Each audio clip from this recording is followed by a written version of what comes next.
Legend has it that Richmond was founded when Captain John Smith realized his ships could not surpass the huge rocks in the James River.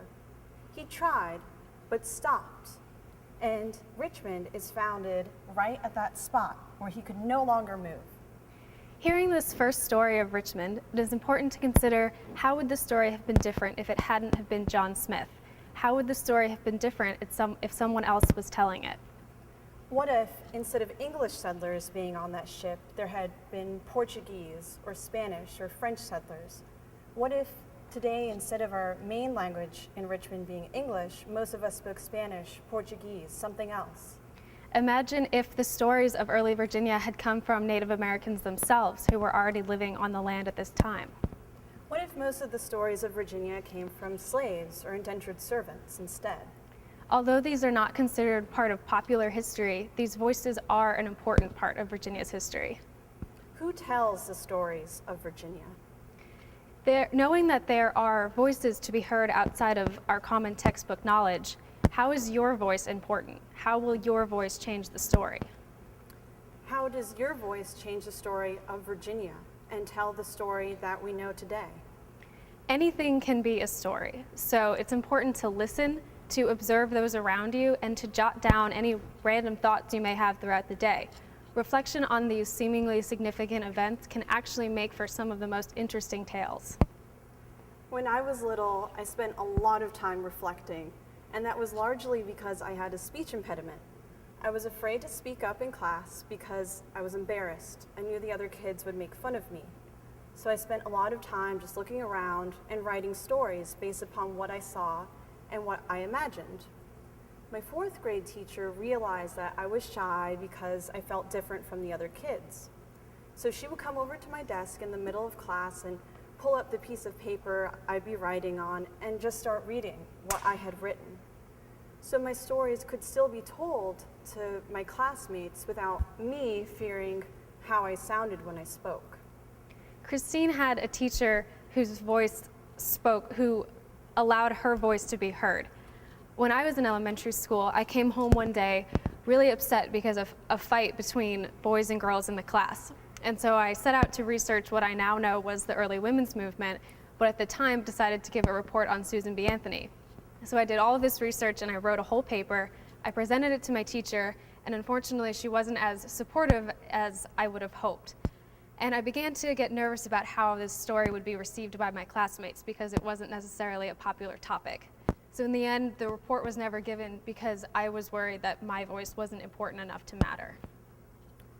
It's important to consider what sort of experiences you had in your childhood that affect who you are today, and what sort of stories you tell, what details you notice, and how your childhood is going to constantly affect how you see the world and how you will tell stories throughout your life. The art of storytelling isn't even just limited to written word. It can be oral, it can be spoken poetry, acting, theater, singing, and it can also be visual forms such as painting, comics, and even sculpture.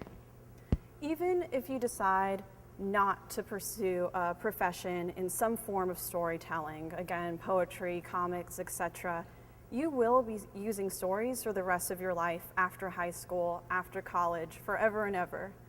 Take doctors, for instance. Every day, a doctor goes into the hospital, the practice, the farm, wherever it is the doctor is serving, and the doctor sees patients. The doctor has to make observations of these patients and has to listen to these patients' stories. And then based upon all the previous experiences, all the previous stories that this doctor has had and seen, the doctor needs to come up with a diagnosis. And then the doctor has to make recommendations, and these recommendations are going to affect the stories that this patient will live out for the rest of his or her life. It's also important to realize that storytelling is not limited to old media, to the old ways of thinking of stories, of oral storytelling, conversations between friends, or stories that are written down on paper. Storytelling is a huge part of new media. It's integral to internet and social media usage. It's something that we experience on a regular basis just logging onto Facebook or Twitter, we can immediately communicate with people all around the world and start a conversation by sharing a GIF, a video, a photograph, what have you. Your Facebook walls and your Twitter feed are literally your friends telling stories on a daily basis. And 20 years ago, before the internet and all of this social media technology, it wasn't as possible as it is now for voices to be heard outside of maybe an academic or a professional setting. For example, recently in Virginia, an 11-year-old girl raised $30,000 for the St. Jude Children's Hospital via Twitter. And this wouldn't have been possible for such a young girl to have communicated with so many people outside of her community before this revolution in social media. But this girl had a motivation. She had had experiences that up until that point in her life had influenced her to tell this story of the hospital and all the people suffering there. So at Quail Bell, our particular dream is to tell stories for a living in every possible way using old and new media. So what motivates you? What is your character and your story? And how will it contribute to the his story, the your story, and the their story of Virginia? Thank you.